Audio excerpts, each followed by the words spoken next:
met Jay Z and I signed to Rock Nation, the first thing he told me to do is get plastic surgery.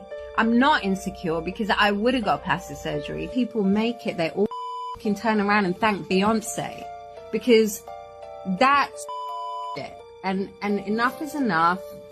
I'm everyone now. And even Adele, because she's retired now, but her career would not exist if I hadn't made Jonathan Dickens into a manager. And bitch, when she gets an award, she thanks Beyonce. So I didn't want to drip myself in blood and cover myself and swim in goop, in black goop, and fucking like wear devil horns to fucking sell a record. Fuck that. Or be a witch, or be that, all of that.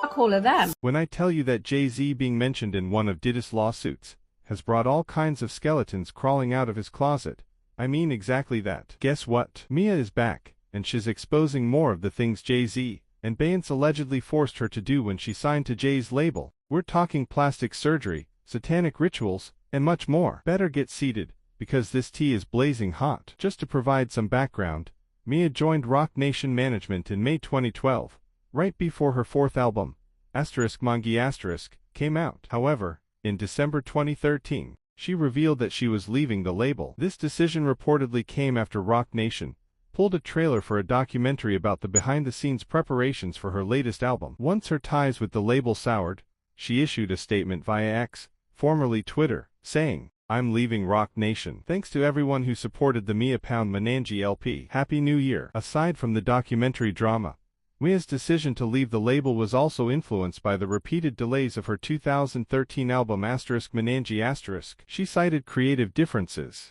explaining that the label wanted her to darken it up. She said, "At the moment, I've been told it's too positive, so we're having a bit of an issue at the label. You need to darken it up a bit. It's like we just built you up as this public enemy #1, and now you're coming out with all this positive stuff." Although her time at Roc Nation was brief, M.I.A remained a controversial figure. For example, in 2012, M.I.A made headlines during the Super Bowl halftime show, when she briefly flashed the middle finger. Following this, she became embroiled in a nasty legal battle with the NFL, which even filed a lawsuit against her. The NFL claimed that her gesture was a flagrant disregard for the values that formed the cornerstone of the NFL brand and the Super Bowl. They argued that M.I.A broke the contract as part of a publicity stunt, later raising the fine to $16.6 million as restitution for the alleged public exposure she caused. In response to the NFL lawsuit, M.I.A issued a statement calling it completely ridiculous and claimed they were scapegoating her to clarify what was considered offensive in America.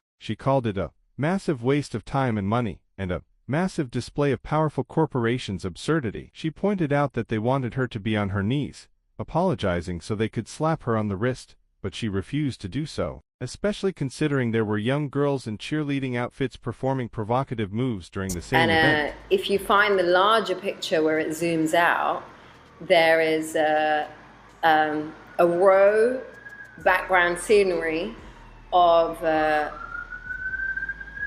10, 15 cheerleaders, young black females that Madonna got from a local high school in Indianapolis, and they're all under 16. And if you look at them, they're wearing cheerleader outfits, hips twisted in the air, legs wide open, and in this very position.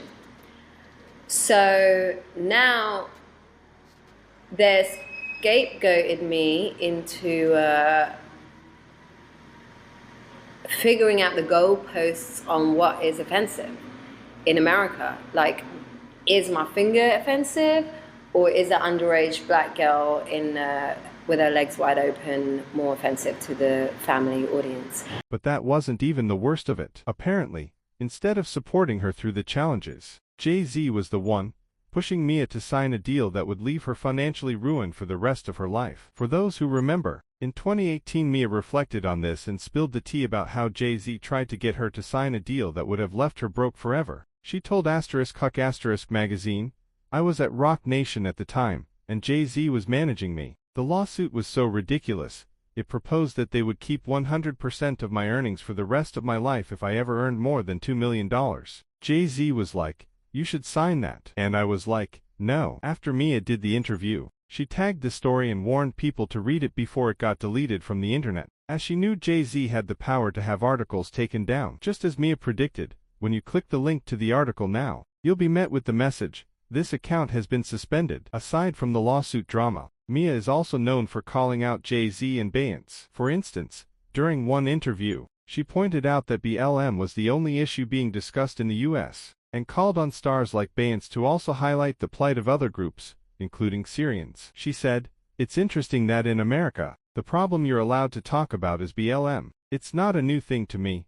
It's what Lauryn Hill was saying in the 1990s, and Public Enemy in the 1980s. Is Beyonce or Kendrick Lamar going to say, 'Muslim lives matter,' or 'Syrian lives matter'?" At the beginning of 2024, M.I.A returned to social media to blame Jay Z for collaborating with her baby daddy to keep her away from her child and make her life miserable. She shared screenshots of her struggles to get a visa so she could travel to the U.S. to see her son, writing in the captions, "Biden won't let me see my child. The longest processing is meant to be 2 months, and it's already been that long. I have to wait till a Republican wins." Wow. According to M.I.A, she was not allowed to see her child because of a theft she committed when she was 18 and poor. She also believes the ongoing custody battle is linked to her outspoken stance on peace in the Middle East. She added, "I have shown support for Julian for 14 years and have been to the U.S. many times. The only thing different this time is I called for a ceasefire and spoke out against ethnic cleansing. Now, I'm forced to pick between my child and speaking up for what's right by God." M.I.A went further to say that the U.S. government was fine with her child being with a family that had been convicted of numerous terrible crimes. She referenced the M.I.A cult, which named 2 of the Bronfman cousins as its leaders. M.I.A also claimed that her first custody battle in 2013, when she was managed by Jay, involved him being paid by the Bronfmans to make her life difficult. She said that her Menange album was buried in 2013 because she sacrificed her career for her child, and that they ripped her off, copied her style, and gave it to their puppets. She believes she was shadow banned on every platform, but that it was all worth it to protect her son from the madness. M.I.A also accused Jay Z of stopping all communications with her when she was served the lawsuit. She said all her emails to him asking for help were wiped from her inbox. In addition, she claimed that her house was broken into, her laptop was stolen, and she was trapped in Brooklyn with an order preventing her from leaving for 15 years. M.I.A also said that her son was vaccinated without her consent by Aurora James, who she claims is a friend of Beyonce and Solange. According to M.I.A, the family knows she is anti-vaccine, and that they vaccinated her son just to get under her skin. She blames Aurora for this, stating that she is close to Beyonce and Solange. More recently, M.I.A was back on social media, talking about how, after signing to Roc Nation, Jay Z told her to get plastic surgery because she wasn't pretty enough. She also went into further detail about how she believes Jay Z is a Satanist, the first thing he told me to do is get plastic surgery. In blood rituals to sell I'm not records. Insecure because I would have got plastic surgery. People make it, they all can turn around and thank Beyonce because that's it. And enough is enough. I'm everyone now, and even Adele, because she's retired now, but her career would not exist if I hadn't made Jonathan Dickens into a manager. And bitch, when she gets an award, she thanks Beyonce. So I didn't want to drip myself in blood and cover myself and swim in goop, in black goop, and fucking like wear devil horns to fucking sell a record. Fuck that. Or be a witch, or be that, all of that. Fuck all of that. Personally, I find it ridiculous that Jay Z asked M.I.A to get plastic surgery, because she's absolutely stunning, and you wouldn't even guess she's 50. But beyond that, some people argue that M.I.A calling out Jay Z like this only highlights his behavior amid the lawsuit. As for her claim about being asked to participate in satanic rituals to sell records, that doesn't come as a surprise either. There have been others who've made similar allegations about the Carters, including Jay Z's ex-friend, Larry Johnson. He spoke about their fallout and explained that, when he started digging into Jay Z's past, things began to make sense. Larry claimed he discovered who Jay really is, why he says the things he does, and with whom he has aligned himself. According to Larry, it used to be all about partying and popping bottles, but when you listen to Jay and Beyonce's words with a new perspective, you'll see the truth, they are deeply involved in Satanism. Obviously, they're not serving the same Most High God that I am. And that's what makes us enemies, that I stand for a completely different doctrine, a completely different nation, and a completely different truth than he does. I don't have any materialism attached to my spirit or soul anymore. I don't have fornication attached to my spirit anymore. I mean, I just got engaged July, so my life is completely different from how I was with women in the early 2000s. And I think that is the difference in itself of being involved with Rockaware has made me see something completely different, and knowing who his allegiance is with is not the Most High God. And we all know, Satan rules this. Let's not even get started on all the rumors about Beyonce being involved in rituals. So, when M.I.A mentioned allegedly being asked to participate in blood rituals, people weren't exactly shocked. One consequence of her fallout with the Carters was that she was blackballed. Like many other artists who've had issues with them, M.I.A was labeled as difficult to work with. Some have even gone as far as to claim that M.I.A suffers from serious mental health issues, and call her a conspiracy theorist, all because of her fallout with the Carters. It seems they make it nearly impossible for anyone who goes against them to succeed. Unfortunately,